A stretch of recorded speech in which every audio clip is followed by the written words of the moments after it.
Motion background एक ऐसी चीज़ है कि आपके वीडियो में होगा तो आपके वीडियो का प्रेजेंटिंग नेक्स्ट लेवल तक ले जा सकता है, जिससे व्यूअर को आपको वीडियो देखने में मजा आएगा। आपको भी डिकोडिंग वाईटी स्टेप ग्रो के जैसा बैकग्राउंड नहीं मिल रहा है?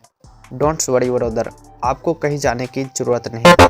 इसी वीडियो में मैं आपको 200 प्लस मोशन बैकग्राउंड प्रोवाइड कर रहा हूँ, वो भी नो कॉपीराइट वाले। आप उसे ईजी टू यूज कर सकते हैं। 1 वीक रिसर्च करने के बाद डिकोडिंग वाईटी स्टेप प्रो के जैसा मैं यूज होने वाली A to Z मटेरियल को ड्राइव में सेव करके रखा हूँ, जिसका डाउनलोड लिंक आपको प्रोवाइड करने वाला हूँ, जिसमें आपको मिलेंगे मोशन बैकग्राउंड एग्जाम्पल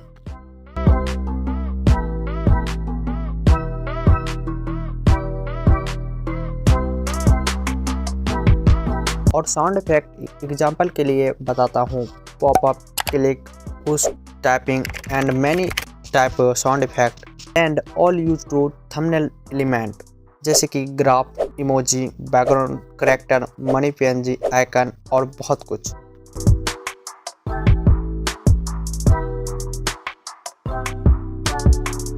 अब ये सब डाउनलोड करने के लिए आपको डिस्क्रिप्शन में डाउनलोड लिंक मिल जाएगा, जो आपको टेलीग्राम पे रिडायरेक्ट कर देगा। आप हमारे टेलीग्राम चैनल को ज्वाइन करके डाउनलोड कर लेना। डिकोडिंग वाईटी के सीक्रेट के बारे में जानना है तो आपको हम स्क्रीन पे कहीं भी वीडियो दिख रहा है उस पर क्लिक करो और मिलते हैं वहीं पे। तब तक के लिए बाय बाय।